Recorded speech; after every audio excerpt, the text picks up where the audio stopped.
What I was saying earlier on about how complicated masculinity is, but I broke it down to those 3 basic tenets because even a teenage boy can understand if you get enough money and enough power and enough powerful friends and enough sexual access that you're going to be able to build yourself to a man of, I can cry now. I've qualified to cry. When you're an 18-year-old boy, you shouldn't be crying.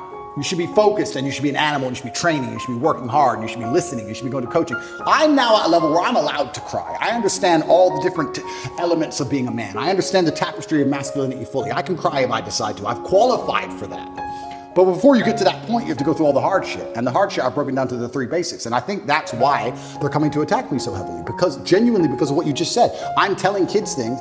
And especially people often ask me, especially Matrix Media, they say, why did you get so big? Because I'm telling the truth. I'm telling the truth, which every man knows is intrinsically true in his heart, because God has instilled him with a basic degree of morality of right and wrong. I'm saying things to a 17-year-old boy and he's going, he makes sense.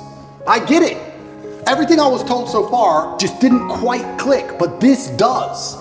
And that's what they're so scared of. And I agree with you, you're completely right. And this goes back to, once again, we were saying about last names, family values.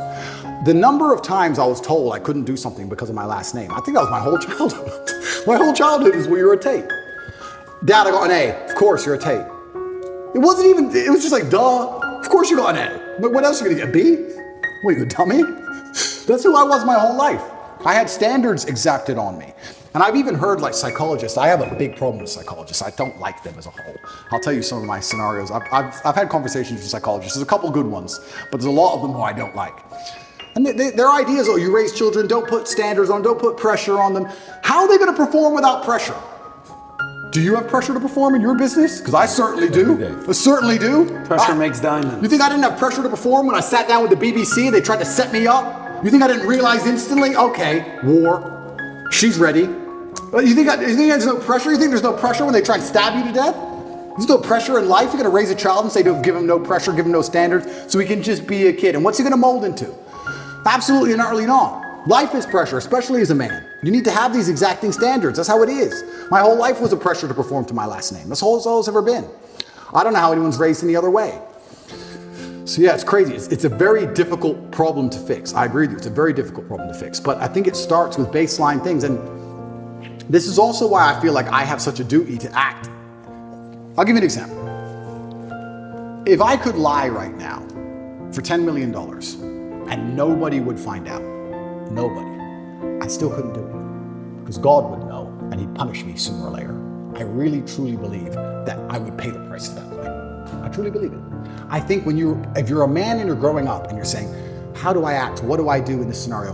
What would God want you to do? Tell the truth. You'd be amazed how far just telling the truth will get you. In any situation, I can give you benign situations that don't even matter. Your girlfriend caught you.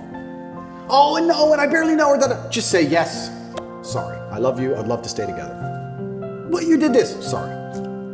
I'm leaving. Okay, goodbye. Next day she's back. You just tell the truth.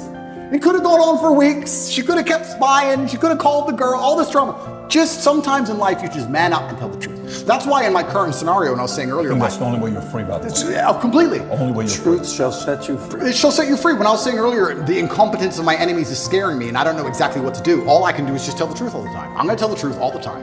I'm gonna say what I mean and mean what I say, and I'm gonna tell the truth, and that's who I'm gonna be. That's what I think is the best thing for me to do in the current scenario. But we're not even instilling that in children anymore. We're not even telling children how important it is to not lie. Well, but